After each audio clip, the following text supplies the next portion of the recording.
to the First Order, and we'll remember this as the last day. What if Hitler had won? Inside the mega-city, he planned to rule the world. Imagine a city so vast it would make Paris feel like a village. A city built not for freedom, but for domination. This was Hitler's dream, and if he had won the war, it could have been our reality.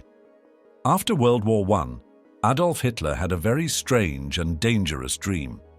He did not just want Germany to be strong again, he wanted to change the whole world.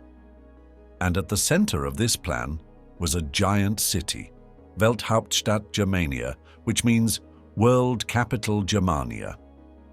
This city was supposed to be bigger than anything the world had ever seen.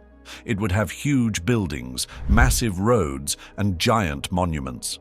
One dome was planned to be so big that clouds could form inside it. Paris, London, and even New York would seem small next to it. This city was meant to show the power of the Nazi Empire. Every stone, every street, every statue was carefully designed to make people feel small and to make Hitler look like a god. This was more than just a plan on paper. Hitler and his chief architect, Albert Speer, actually started building parts of it. And if Hitler had won the war, this mega-city could have become real. That is what makes it so chilling. In this video, we will take you inside the world Hitler wanted to create. We will explore the strange ideas behind Germania, the buildings they started, and how close this dark future came to becoming real. This is a story about power, pride, and a dream that almost changed the world forever. The blueprint of tyranny, Hitler's vision for Germania. After placing himself at the top of Germany, Adolf Hitler wanted to do something no other leader had ever done. He planned to rebuild Berlin into a new world capital called Germania. It would be a place where power spoke through stone and size. Hitler believed that if you could shape a city, you could shape the way people think. He wanted buildings that were not just big, but overwhelming. Roads that were not just long, but endless. And symbols that made visitors feel small the moment they stepped inside. To bring this vision to life, he turned to Albert Speer, his trusted architect. Speer was young, skilled, and completely loyal to Hitler. He quickly became the man responsible for turning Hitler's dreams into blueprints. Together, they started designing a city that would not only be the center of a new empire, but also a tool for control. It would not welcome freedom. It would demand obedience. One of the main ideas behind Germania was the use of symbolism. Every building, every street, and every square had a deeper meaning. They were not just structures, they were messages. They were meant to tell people who was in charge and who had won. At the heart of Germania stood the most ambitious building of all, the Volkshalle, or People's Hall. This structure was going to be the largest indoor gathering space ever made. It would rise over 300 meters into the sky, with a dome so big that it could fit the entire St. Peter's Basilica inside, with room to spare. The hall would have space for more than 180,000 people. Inside, there would be symbols of the Nazi regime everywhere, from a giant golden eagle to a massive swastika. The scale of the building was meant to make people feel tiny. The echo inside would be enormous. A single voice could fill the space. This was done on purpose. The hall would be used for speeches, ceremonies, and events that reminded everyone of the regime's strength. This was not a place for comfort or conversation. It was a place where the individual would disappear, where the weight of the dome and the message it carried would press down on everyone who entered. A short distance away from the Volkshalle stood another planned giant, the Triumphal Arch. This was Hitler's answer to the Arc de Triomphe in Paris, only much bigger. He wanted his arch to be 3 times the size. It would be built to honor German soldiers who had died in World War I, but its purpose went far beyond remembrance. The arch was meant to show that the Nazi Empire had surpassed all the old European powers. It would be the largest structure of its kind on Earth. Walking under it would not feel like a peaceful moment. It would feel like walking into history shaped by force. Every stone in that arch was supposed to tell a story of dominance, of revenge, and of pride. It would be a permanent reminder that Germany had risen higher than ever before. That message would not be spoken, it would be felt.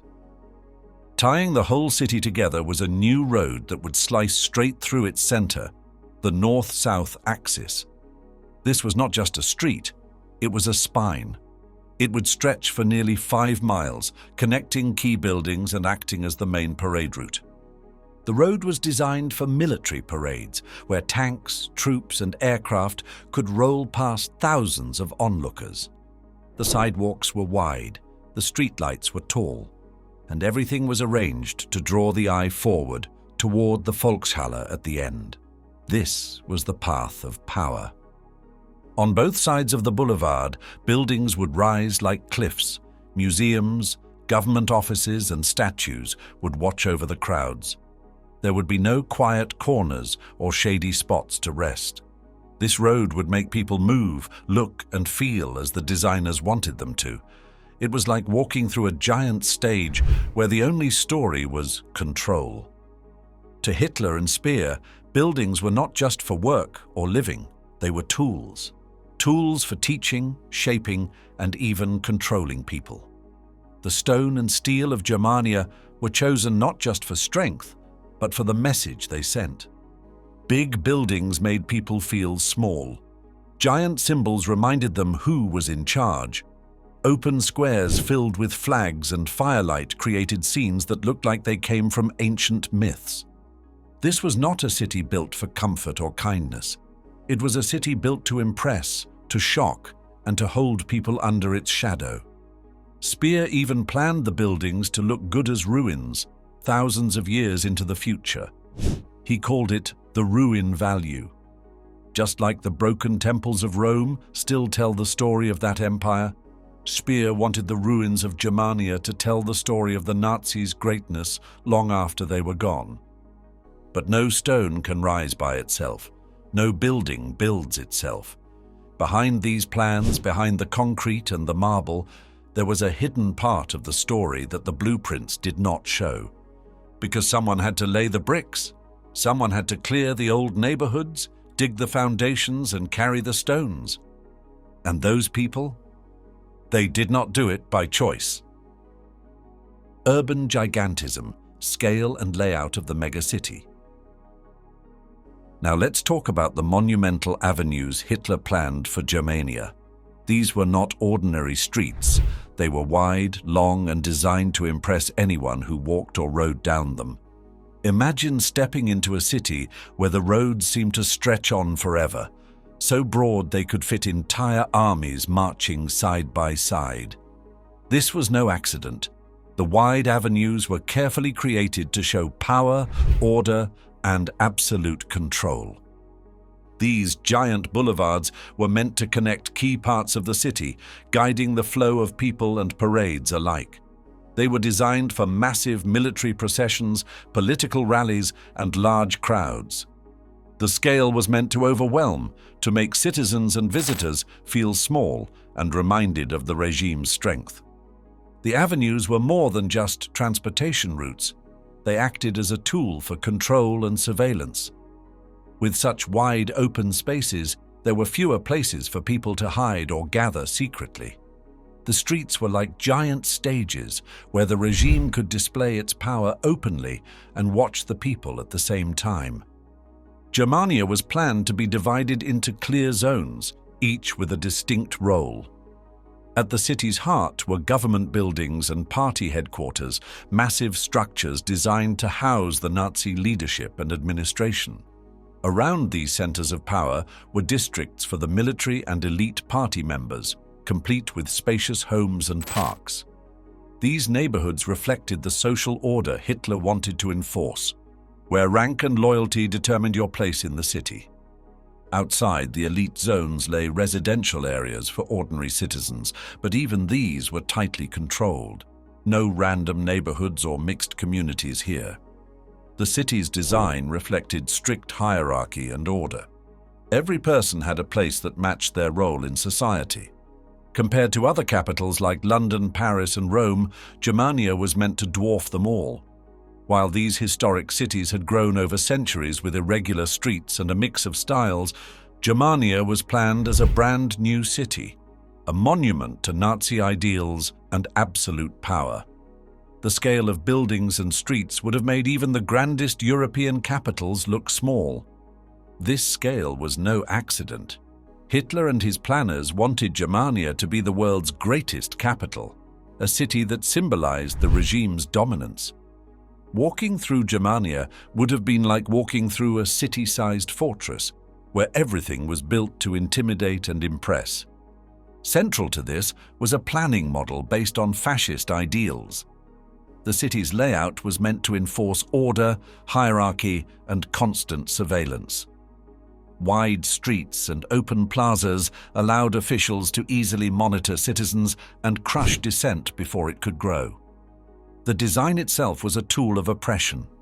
Think about it. Every wide avenue, every open square was built for spectacle, massive military parades, speeches, and public gatherings. These events were essential to Nazi propaganda, reinforcing loyalty and unity. Germania's design was a stage to control both what people saw and how they behaved. This philosophy, that architecture and urban planning could shape society, was at the heart of fascist ideas. Germania was not just a city, but a physical expression of Nazi control, designed to keep its citizens in line through intimidation and order. Buildings followed the same philosophy. Instead of cozy or human-scale structures, Germania's buildings were massive and imposing. Stone and concrete towers were planned to last for centuries, symbolizing Nazi permanence and power. Walking through the city would make anyone feel small, a deliberate reminder of who held the power. The strict zoning system also mirrored Nazi social ideas. Different parts of the city were separated by function and social rank. This created a physical divide between those who ruled and those who obeyed, reinforcing the social hierarchy through urban design. Of course, building such a massive city would have required enormous resources, not only money, but also massive human labor. Germania's construction was planned to be carried out by thousands of forced workers, prisoners, and slaves. Behind the city's grandeur was a dark reality: suffering and exploitation. So, while Germania's monumental avenues and gigantic buildings were symbols of power, the cost behind their construction would have been devastating. The dream of Germania was a city unlike any other, a city that would reshape the urban world forever. But beneath its surface was a brutal truth about how this dream would be built and maintained. And that truth leads us to the next chapter, the story of the forced labor and human suffering that would have laid the foundation of Germania's grand design. Built on bones, who would build it, and at what cost? You have now walked the wide avenues of Germania. You have imagined the immense scale, the perfectly controlled layout, and the towering monuments designed to remind every man, woman, and child of their place under Nazi rule. But now imagine this: every stone, every stretch of pavement, every colossal column, built by hands that were bruised, broken, and bleeding. Because behind the grand vision of Germania lay something darker, something the Nazis never showcased in their propaganda parades. The truth was, this city of dreams was designed to be built by people who had no choice. They were not architects or engineers with a passion for design. They were forced laborers, slaves, prisoners, and political enemies. Men ripped from their homes in Poland, France, the Soviet Union, and beyond.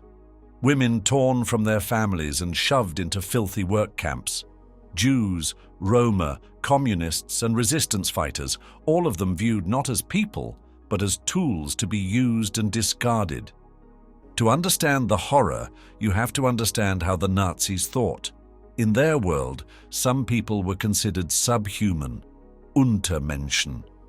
These people were not seen as individuals with hopes, fears, and families. They were simply fuel for the machine. The planning of Germania was not just about reshaping a city. It was about reshaping humanity into a strict racial and political order. And those who did not fit into that order were not just excluded, they were worked to death. Albert Speer, Hitler's chief architect and later Minister of Armaments, played a central role in this system. While he spoke after the war about beauty, vision, and grandeur, the reality was far more brutal. Speer's diaries and post-war confessions mention the use of forced labor almost in passing, as if it was just another logistical necessity, like ordering steel or concrete. But what he described so casually was, in truth, a vast network of suffering.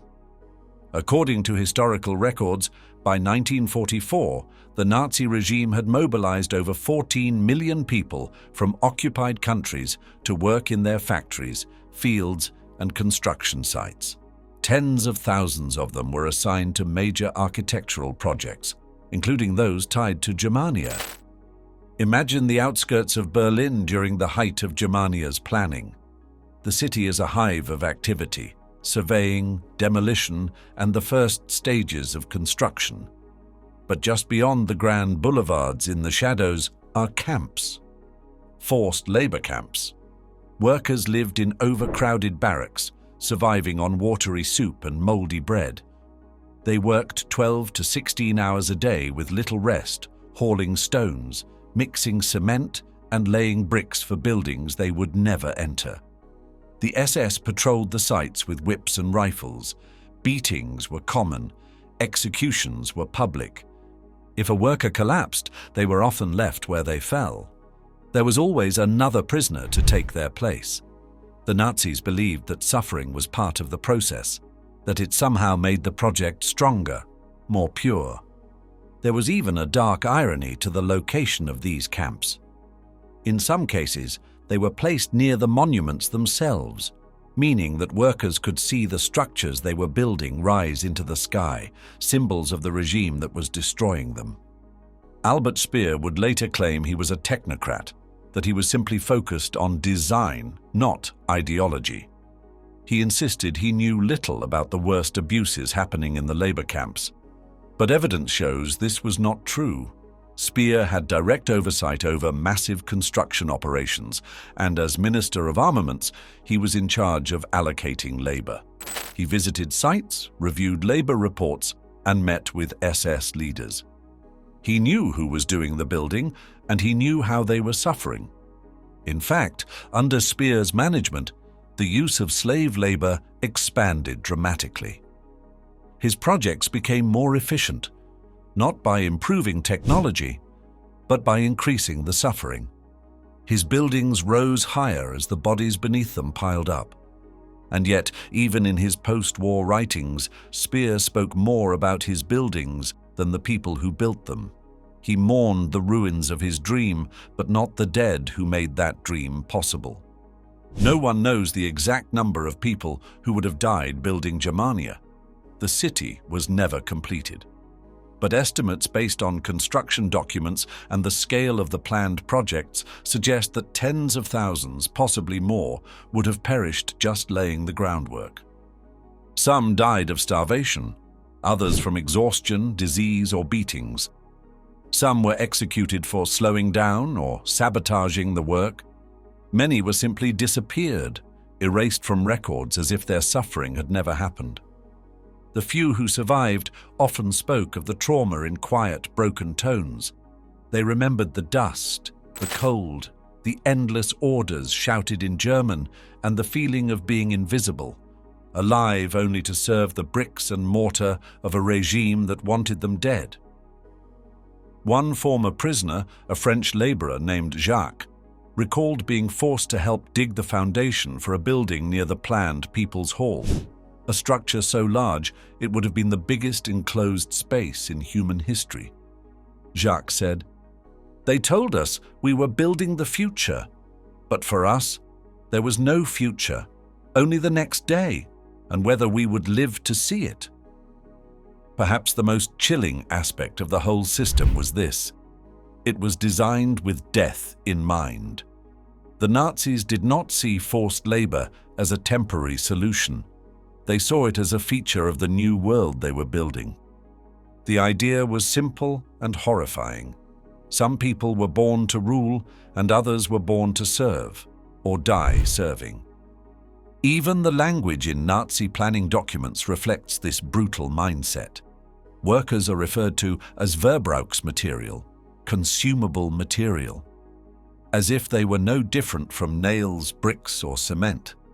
This was not just dehumanization, it was industrialized dehumanization. A system where suffering was planned, measured, and optimized for maximum output. It is tempting to look at the grand avenues and buildings of Germania and think only about aesthetics, the marble, the columns, the symmetry. But each of those architectural choices had a hidden cost. For every meter of pavement, there was a pair of feet that bled walking it into place. For every towering facade, there was a broken back that helped lift the stones. Germania was not just a monument to Nazi ambition, it was a monument to Nazi cruelty. Had it been built, it would have stood not just on the land of Berlin, but on the bones of the oppressed, the forgotten millions who were never meant to enjoy its spaces, only to suffer in their shadows. And perhaps the final tragedy is this. The Nazi regime planned it this way so no one would remember them.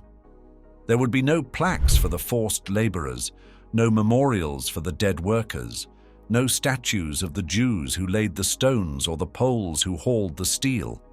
Their names would have been erased and their suffering buried beneath the concrete. Germania, had it been completed, would have told only one story. The story of power, the story of control. But history remembers more than buildings. It remembers the people who were crushed beneath them. Mind control by design, education, propaganda, and the youth. Hitler and Albert Speer believed that architecture could influence how people think. They wanted to create a city where every building, school, and statue pushed one message: loyalty to the Nazi Party. From the youngest child to the oldest citizen, everyone in Germania was meant to be surrounded by constant reminders of who was in charge and what to believe. To do this, the Nazis planned to build special education centers. These were not regular schools. They were places to train young Germans to think in a certain way, to believe in racial purity, to follow orders, and to see Hitler as a great hero. These buildings would be huge, with giant lecture halls and decorated walls showing scenes of Aryan strength and Nazi victories. Children would not be taught to question anything. Instead, they would repeat slogans, learn Nazi history, and study books approved by the party. The city would also have large headquarters for the Hitler Youth and the League of German Girls. These were Nazi organizations for boys and girls. In Germania, they would be given grand buildings with sports fields, dormitories, training rooms, and even temples. These centers would turn young people into loyal followers. Boys would be trained to become soldiers. Girls would be taught to become mothers of future pure Germans. Everything inside these buildings had a purpose. The design, the lessons, the uniforms, the ceremonies, all of it was part of a system to remove free thought and build total obedience. Children would march in perfect lines, raise their arms in salute, and sing songs praising Hitler and the German race. Over time, they would begin to see these ideas as normal. Monuments across the city would support this message. The Nazis planned to fill Germania with statues, memorials, and shrines. These were not simple works of art. Each one told a story the regime wanted to spread. Stories of brave SS soldiers, of Nazi martyrs, and of victories in war. One planned site was called the Eternal Flame of the Party, It would burn day and night in a stone plaza, watched by guards. School children would be brought there to swear loyalty, while the fire reminded them that the Nazi spirit must never die. Museums were also part of the plan, but they would not tell the truth about history. Instead, they would show only what the Nazis wanted people to believe. One planned museum, the House of German History, would tell a version of the past where Germany had always been strong and pure. Books and people who disagreed with Nazi ideas would be removed from history completely. Visitors would leave feeling proud of being German, but only because they had been lied to. Even the streets and public spaces were part of this mind-shaping design. The layout of Germania was meant to guide people from one key building to the next, like moving through a planned story. You would walk from the Hitler Youth Center to the Victory Plaza, then to the Cathedral of the Reich, each step reinforcing loyalty to the regime. There were no hidden alleys, no room for free gathering. The city was designed to move people like pieces on a game board. One of the most disturbing buildings in this plan was the Cathedral of the Reich. It was meant to replace traditional religion. Instead of churches with crosses and prayers, this cathedral would honor Hitler, the Nazi Party, and their imagined victories. The building would be massive, with huge stone columns and a high ceiling painted with dark skies and a glowing swastika. Inside, people would not find peace or faith, only power and control. Public events were another way the Nazis planned to shape beliefs. Every square in Germania was designed for large gatherings and rallies. These were not just political meetings, they were performances. Thousands of people would stand in perfect lines, wave flags, and chant Nazi slogans. Airplanes might fly overhead. Fireworks or lights would flash in the night sky. It would feel like a celebration, but it was actually a way to pressure people to join in and never question the system. Even places meant for fun or rest were filled with propaganda. Parks in Germania were not for relaxation. They were for party-approved festivals, sports competitions, and displays about race and history. You would not find artists playing music or families enjoying picnics. Instead, you would see posters about Aryan beauty, shows about German traditions, and speeches by party leaders. Everything fun had to be approved, and it always came with a lesson. Adults were not left out. Every workplace, home, and street corner was part of the Nazi messaging system. Radios were everywhere, playing Hitler's speeches and war news. Public screens would show films about victories and the strength of the German people. The goal was to make sure no one ever had a quiet moment to think for themselves. The Nazi voice was always there. Surveillance made this even worse. Germania was not designed for privacy. There were few small streets or hidden spaces. Everything was open, wide, and visible. Neighbors could see each other. The police could watch everything. This was not by accident. It was part of the plan. If people felt like they were always being watched, they were less likely to rebel.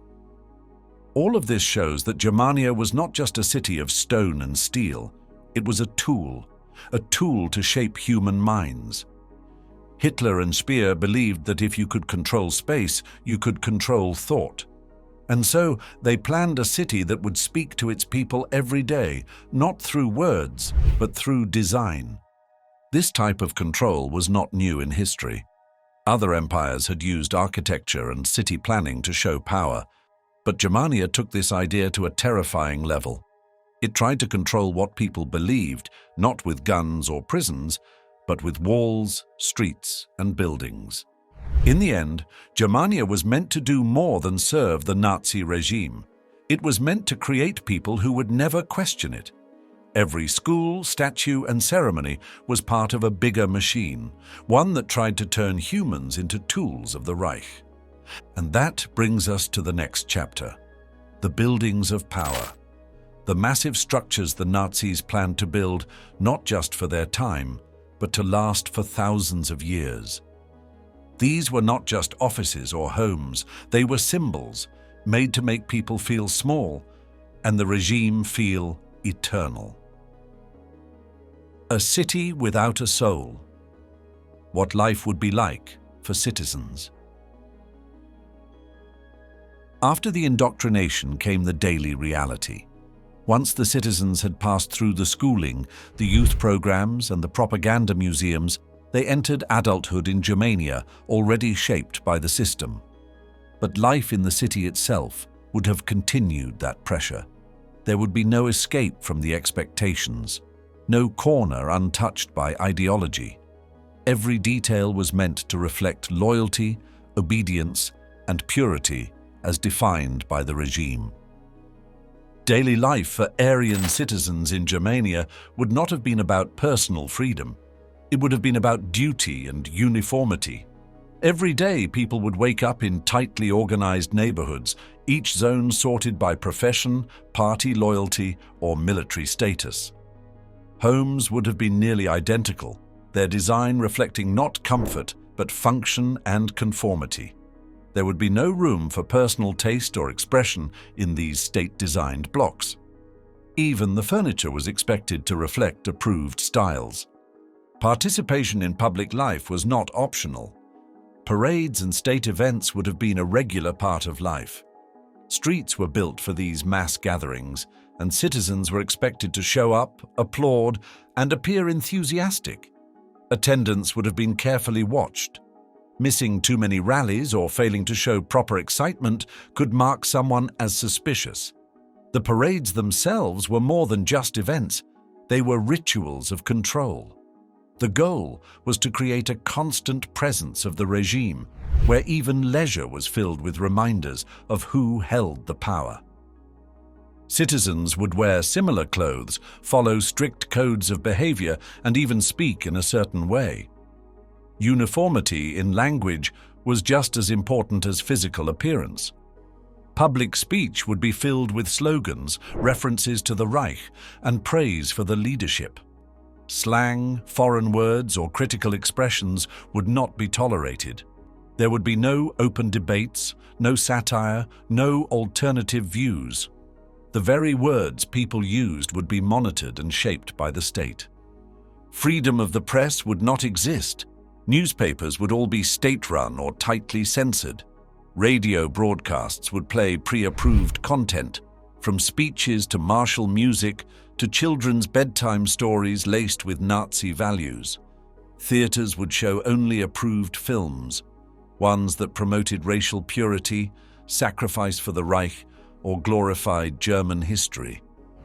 Books would be limited to those on state-approved lists. Anything else would be banned or burned. Religious life would be tightly controlled, if not eliminated altogether. The Nazis wanted to replace traditional faiths with loyalty to the state. Churches that did not openly support the regime would be shut down or absorbed into pro-Nazi movements. Religious symbols and holidays would be replaced by Nazi festivals and heroes. Birthdays of leaders, anniversaries of military victories, and key propaganda dates would be celebrated instead of traditional religious events. Any private practice of religion would have to be secretive and dangerous. The role of women in Germania would have been limited to very specific expectations.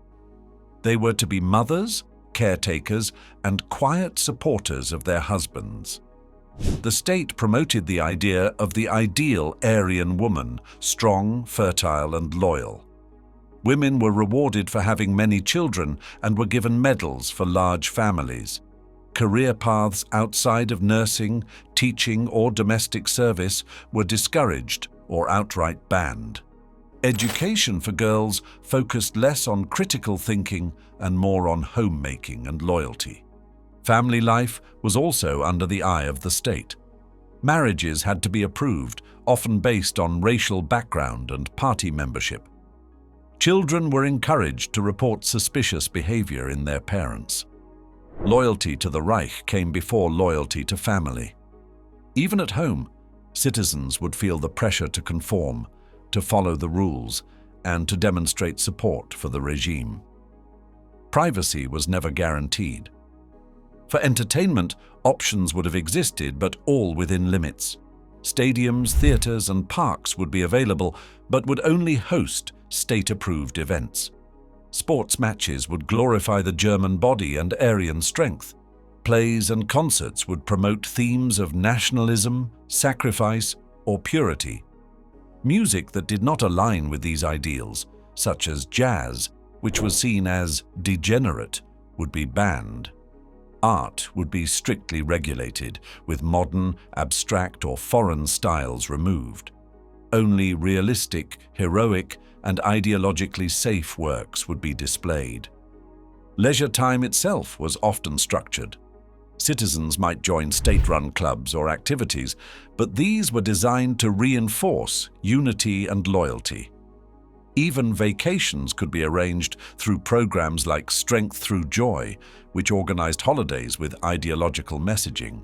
Whether traveling, relaxing, or socializing, the goal was always the same: to keep people within the mental boundaries of the regime. Diversity in any form would have no place in Germania. Foreigners, minorities, political dissidents, and anyone seen as other would be excluded, arrested, or worse. Cultural variety, open discussion, and human difference were threats to the carefully constructed order. The city would not allow the unexpected. It would not tolerate difference. Everything had to be planned, controlled, and predictable. This lack of diversity would also be reflected in the people seen on the streets. Only those deemed racially pure and ideologically safe would be allowed to live and work in the city. Anyone with a different background, belief, or way of life would be removed. The goal was a population that looked the same, spoke the same, and believed the same. The city would be silent in its sameness. Art, culture, and expression would not flourish in Germania. They would be tamed and turned into tools. Creativity would exist only within strict rules. Artists who did not conform would be blacklisted or worse. Writers who tried to publish freely would be censored or imprisoned. Teachers who questioned the curriculum would be fired or sent away. The city would not be a place of ideas, but of orders. There would be no safe places to express dissent or individuality. Public squares would be for rallies. Parks would be for approved events. Cafes and theaters would be watched. Even the walls of apartment blocks might carry microphones. The city itself was the surveillance system. People would live with the constant feeling that they were being observed. Fear would keep everyone in line. The result would be a city without a soul. No laughter that was not approved, no music that was not selected, no conversations without caution. Every part of life would be touched by control. From the way people dressed to the way they celebrated holidays, everything would be scripted. Some might try to resist quietly through whispered conversations, hidden books, or private prayers. But resistance would be dangerous and lonely. Most would adapt, learning to smile when told, cheer when expected, and stay silent when afraid. Over time, people would lose parts of themselves. They would forget what freedom felt like. They would begin to believe that this was normal. In this carefully built world, even happiness would be manufactured. The city would offer rewards to those who followed the rules: better apartments, medals, access to better food, and public praise. But these rewards came at a price: total obedience. Joy was permitted only when it served the regime.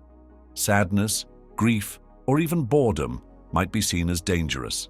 Emotions had to be managed. Lives had to be kept orderly.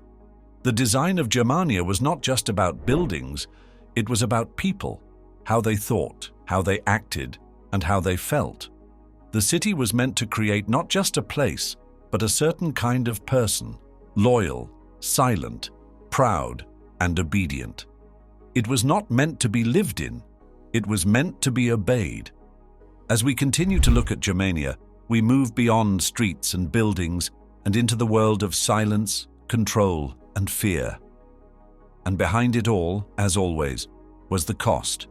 paid by those who built it, those who lived in it, and those who were erased to make space for it. A city under watch, surveillance, fear, and order. After controlling what people could think, say, and do, the next step was to make sure no one could even try to resist. In Germania, there would be no such thing as privacy. Life was not just monitored, it was watched constantly by a powerful and well-organized system of surveillance. The entire city would be one enormous machine of control, where every street, square, and building played a role in keeping people afraid and obedient. At the center of this system were the Gestapo and the SS. These were not ordinary police forces. The Gestapo, or secret state police, had one job: to root out anyone who might pose a threat to the Nazi regime. That did not mean just rebels or spies. It meant neighbors who spoke out of turn, children who did not salute, or workers who skipped a parade. Anyone could be seen as suspicious, and anyone could be taken away. The SS, or Schutzstaffel, worked closely with the Gestapo, but had even broader powers. They were not just about catching dissent, they were about enforcing Nazi ideology in every corner of life. In Germania, SS buildings would be spread across the city, not just hidden away, but standing tall and visible as warnings. Their presence would be a daily reminder that power was watching. Every citizen would know what these buildings meant, and most would go out of their way to avoid them. The city itself was built to make surveillance easy. The grand avenues that looked so impressive also served a darker purpose. They were too wide for secrets. There were no winding alleys where people could hide or whisper. The streets had clear lines of sight, which meant the authorities could watch large areas at once. Any gathering of people would be obvious. Any protest would be seen before it began. Watchtowers and central buildings were placed in key locations to serve as command centers and observation posts. They gave Gestapo and SS officers the ability to oversee entire districts from above. These were not just watchtowers in the military sense. They were designed to blend in with the city while still giving authorities the ability to observe everything below. In parks, near schools, beside factories, nowhere would be outside the reach of these eyes. Inside buildings, the idea of privacy would also disappear. Offices, schools, and even homes could be built with thin walls, central loudspeakers, and even hidden passageways for inspections. It would not be unusual for a teacher to double as an informant, or for a janitor to report on a family's conversations. Children might be asked in class about what their parents said at dinner. These reports could then be passed on to the Gestapo. In such a city, trust would become dangerous. Neighbors would be cautious. Friends would avoid deep conversations. Even families might begin to fear each other. This fear was not an accident. It was part of the plan. A society divided by suspicion is easier to control. Punishment for dissent in Germania would be swift and brutal. Public shaming would be common. Loudspeakers might call out the names of disobedient citizens, labeling them enemies of the state. These announcements could be followed by arrests in plain view. The goal was not just to punish the guilty, but to scare everyone else into obedience. Executions would be public events carried out in city squares where everyone could see. These were not just punishments. They were performances meant to show the cost of resistance. People would be forced to attend, to watch, to learn the lesson. Do not speak out. Do not question. Do not resist. Disappearance would be another tool. People would go missing in the night. No warning, no trial, no record. One day they would be there, and the next they would be gone. Their names would vanish from public mention. Families would be too afraid to ask questions. In Germania, silence would be a survival tactic. Laws would back all this up, but they would be vague and ever-changing. What was allowed one day might be illegal the next. This uncertainty made people even more careful. If the rules are always shifting, the only safe path is total obedience. The fear did not stop at adults. Children were also taught to watch and report. In schools, they would be trained to listen for disloyal words at home. The Hitler Youth would be more than just a youth group. It would be a network of informers. A child could report a parent, and that report could lead to an arrest. In Germania, loyalty to the state came before loyalty to family. Even the places meant for rest or worship would be controlled. Churches, if they remained at all, would be monitored. Sermons would be approved in advance, and any sign of independent thought could lead to the church being shut down. Religious leaders who did not follow orders could disappear just like anyone else. Technology would also serve the regime. Radios would only play approved broadcasts. There might be central systems to turn them on at specific times so that every home heard the same message at once. In factories and offices, loudspeakers would give regular updates on orders, rules, and ideological teachings. Silence, when it came, would be eerie, not peaceful. Citizens might be given identity books with tracking chips or codes. Entry to different parts of the city could be restricted. Movement might require permits. Special districts could have gates, walls, and checkpoints. The city would become a map of power with clear lines showing who was allowed where. All of this would be backed by propaganda. Posters, slogans, and statues would not only praise the regime, but also warn against rebellion. Art and design were not about beauty, they were about control. Even in color, shape, and sound, the city would remind people of who was in charge. There would be no room for rebellion in Germania. The systems were too deep, the fear too great, the punishments too visible. Any small act of resistance would likely be crushed before it could grow. And because everyone knew this, most would not even try. This was the final layer of the plan. After shaping the city's buildings, its streets, and its thoughts, the regime would shape its fear. Fear would become the true ruler of Germania. It would live in every shadow, echo through every loudspeaker, and rest behind every door. In such a city, people might survive, but they would not live. They would exist under watch, day and night, from birth until death. A city without resistance, a city without secrets, a city where the only safe feeling was silence.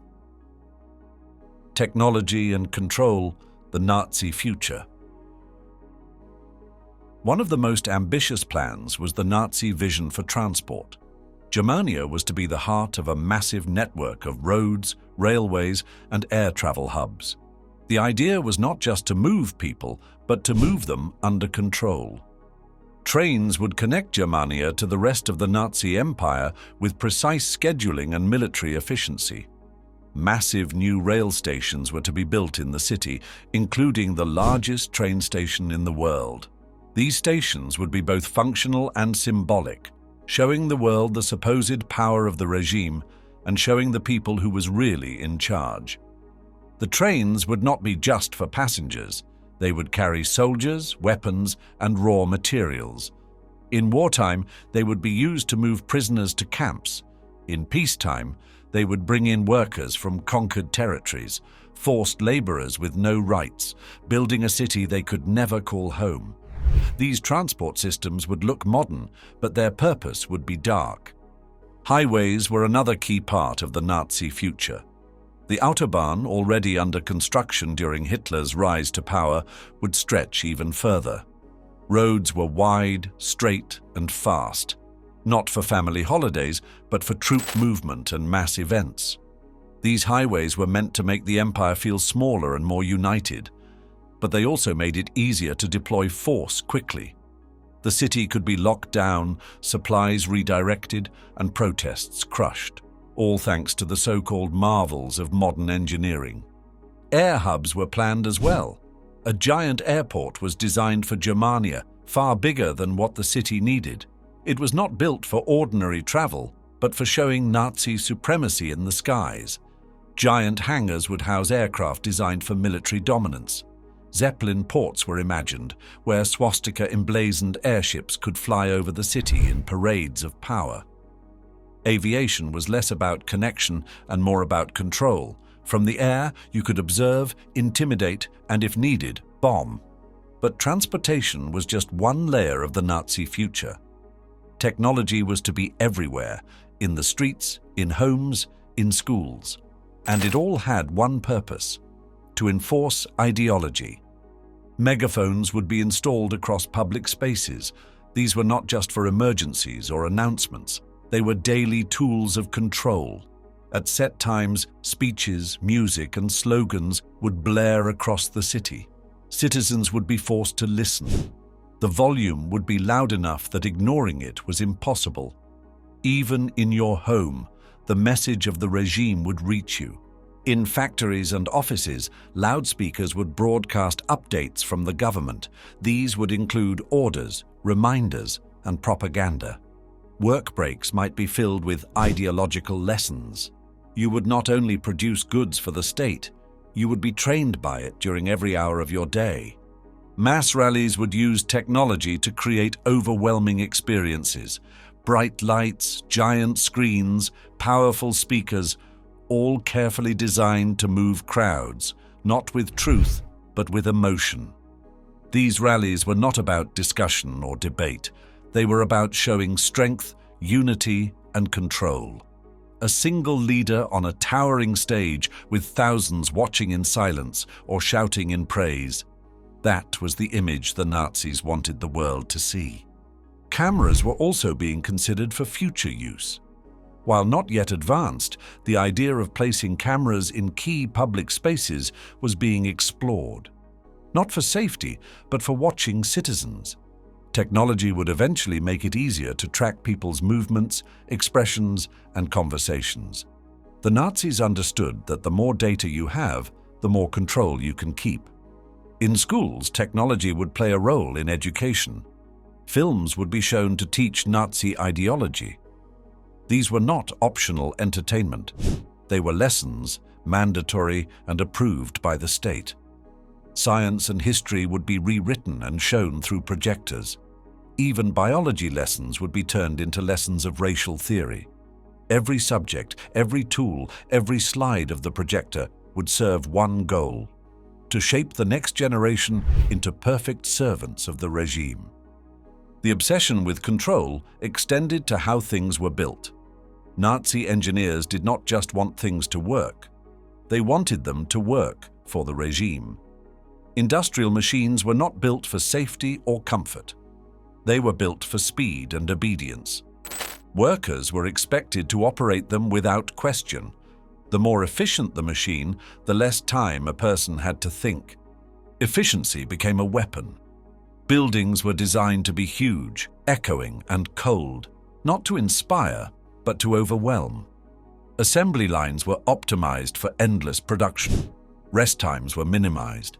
Factory workers became parts of the machine. Their purpose was not happiness, but output. In this system, even healthcare would change. Hospitals were not meant to care for all. Only the fit and the Aryan were given priority. Others, those with disabilities or illnesses, were often denied treatment or quietly removed.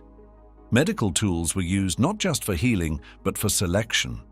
Technology helped carry out the twisted goals of eugenics. Architecture played its own role. Giant structures were meant to impress and intimidate. Stone, steel, and glass were used to create buildings that looked eternal, unmoving, unbreakable. But inside, they were controlled environments. Air vents, corridors, and layouts were planned to control movement, sound, and space. There would be no room for chaos. Everything had a purpose, and that purpose was power. And through it all, there was no real room for human well-being. Joy, rest, creativity, these were not goals. The only measure of success was loyalty and productivity. If something could be done faster, louder, or on a greater scale, it was considered progress, even if it hurt the people involved. This is how the Nazi future saw technology. Not as a way to help people live better lives, but as a tool to force them into smaller, tighter roles. The machine was not built to serve the citizen. The citizen was expected to serve the machine. In Germania, the future was not free. It was wired, paved, and programmed to obey. The Dark Mirror, comparing Germania to modern megacities. It is 2025. In cities like Dubai, Pyongyang, Beijing, and even Washington, D.C., glass and concrete rise high into the clouds. Wide avenues carve the land like Roman roads, lined with government buildings, monuments, and towers of ambition. But beneath the steel shimmer and modern sleekness, there is a question we rarely stop to ask. What if Germania had been built? In many ways, Hitler's vision for Germania was not just a fantasy of architecture, but a blueprint for totalitarian urbanism. The wide boulevards, monumental buildings, and perfectly symmetrical layouts were not designed to make life easier or more beautiful. They were meant to make the state eternal and the individual invisible. Today, we can look at the world's largest cities and ask, how close did we come? Let us begin with what remains. Though Germania was never completed, its shadow still exists, buried, abandoned, or hidden in plain sight. In Berlin, a strange concrete cylinder lies quietly among trees and pathways. This is the Schwerbelastungskörper, heavy, load-bearing body, an enormous test structure meant to see if the city's marshy ground could support Hitler's colossal buildings. It is ugly, oppressive, and absurd. But it is also a surviving relic of the scale the Nazis imagined, buildings so massive they needed their own geology. Berliners mostly ignore it. Some pass it on their way to the supermarket, others have turned it into an educational site. But its presence lingers, a brutal reminder of a future that nearly arrived. Elsewhere, fragments of Germania's bones lie beneath the city. Foundations for Albert Speer's planned People's Hall, subway tunnels dug with imperial ambition, and massive blueprints stored in archives. All signs that the dream came dangerously close to reality. But what would that reality have looked like? To imagine it, we only need to look east. In Pyongyang, North Korea's capital, architecture obeys ideology. Giant statues of Kim Il-sung and Kim Jong-il tower over citizens, flanked by buildings designed more for awe than for function.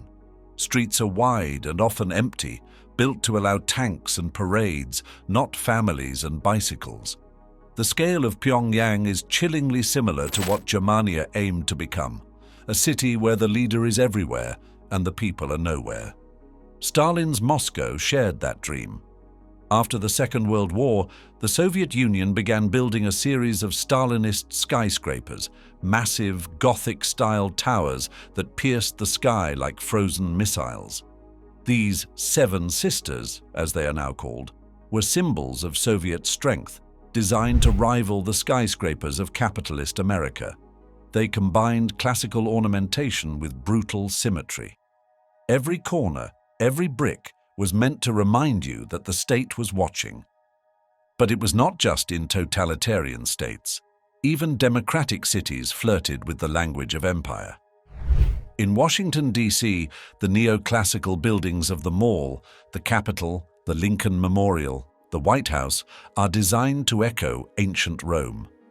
The idea was to inspire democracy, but the aesthetics are eerily similar